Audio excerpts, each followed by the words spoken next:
Election का second phase होता है। इलेक्शन का फर्स्ट फेज जो था वो जनरल सीट्स कंटेस्ट होती हैं, उसी की परसेंटेज पे आपको रिजर्व सीट्स एलोकेट होती हैं। इसलिए आप ये नहीं कर सकते कि 8 फरवरी को भी भूल जाएं, उसके बाद 16, 17 और 18 को जो नोटिफिकेशन इशू हुए थे उनको भी भूल जाएं और अचानक से जो है वो मई के महीने से रिजर्व सीटों पे बात शुरू कर दें। और ये भी भूल जाएं कि इलेक्शन कमीशन ऑफ पाकिस्तान ने ना कोई सॉलिड फार्मूला बताया है, ना कोई आइन की शिक का हवाला दी है और ना अपनी वो खुशी बताई है जिसके तहत उन्होंने मिठाई के डब्बों में रख के अपनी मर्ज़ी की वोट को इज़्ज़त दो की बुनियाद पर ये हमारी जो सीटें थी ये अपनी जो फेवरेट किस्म की जमातें उनको बांटी है।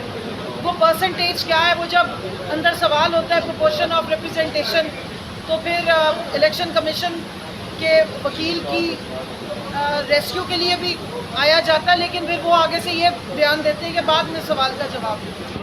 तो इस फोरम से मैं उन्हें बताना चाहती हूँ कि इस सवाल का जवाब आपको लाजमी देना पड़ेगा अगर के कोई सवाल है। ऐसे बहुत से सवालात उठाए गए जो इलेक्शन कमीशन ऑफ पाकिस्तान के वकील के पास जिनके जवाब ना हैं और ना होंगे। जैसे कि आज रिकॉर्ड भी मांगा गया है, रिटन रिकॉर्ड के जो लिस्टें पाकिस्तान तहरीक इंसाफ की ख़वातीन की जो मखसूस नशिस्तों के लिए और माइनॉरिटीज़ के लिए लिस्टें जमा कराई गई थी, उनका ज़रा रिकॉर्ड लेकर आए। तो उम्मीद है कि आज election commission of Pakistan Punjab के इलेक्शन कमिश्नर से लाजमी लिस्टें निकलवा देंगे, क्योंकि वहाँ तो वो हमें धमकियाँ देते थे और उस दिन हमारी 22 तारीख को भी और 24 को भी हमारी रिज़र्व सीट्स की लिस्टें वो जमा करने से इनकारी थे, जिसकी वजह से हमने इलेक्शन कमिश्नर के पास भी एप्लीकेशन दरख्वास्त जमा कराई, जिसकी वजह से हमने लाहौर हाई कोर्ट में लिटिगेशन में भी गए, हम उनके खिलाफ केस में भी गए।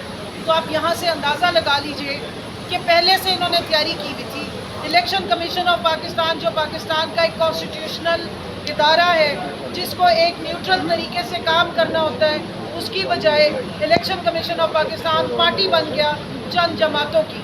और यही पार्टी बनने वाली जो इनकी हरकतें थी वो थ्रू आउट इलेक्शन हमें नज़र आई, वो हमें आरओ के रवैये से नज़र आई, वो हमें आरओ के फॉर्म 47 देने तक पे नज़र आई, जब हमें आरओ के ऑफिस में नहीं जाने दिया गया। और ज़्यादा दूर ना जाए, 21 अप्रैल को एक बाई इलेक्शन हुआ केपी में और एक बाई इलेक्शन हुआ पंजाब में, 10 नशिस्तों पे बाई इलेक्शन हुआ।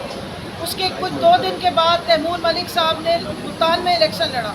आपने सबने वो जो मनाजिर थे वो देखे, ऐसे लग रहा था कि आम आवाम की जगह पुलिस इलेक्शन लड़ी या उम्मीदवार भी पुलिस ही है, क्योंकि आरओ ऑफिस के बाहर से लेकर और बाकी हर जगह पे हमें पुलिस ही नज़र आ रही है। मेरा इलेक्शन भी सारा वैसे पुलिस ने और कुछ और लोगों ने लड़ा है, और वो भावलपुर और भावलनगर वाली साइड पे कौन से लोग हैं वो आपको सबको अंदाज़ा हो गया होगा। भावलनगर का वाक़या कोई ढका छुपा नहीं है, सबको ही मालूम है, वहाँ इसी किस्म का इलेक्शन लड़ा गया।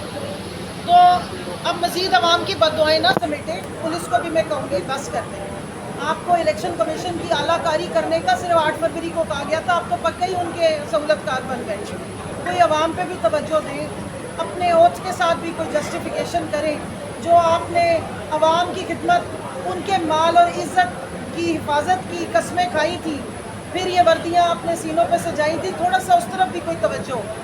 तो अब ये किराए पे गुंडागर्दी बंद कर दें, मेहरबानी होगी, आवाम का बेड़ा गर्क और मत करें। साथ साथ जो अभी महंगाई की बात हुई, मैं उस पर ज़रूर कहूँगी, जब रिग्ड इलेक्शन होते हैं, जब आवाम के असल नुमाइंदे असम्बलियों में नहीं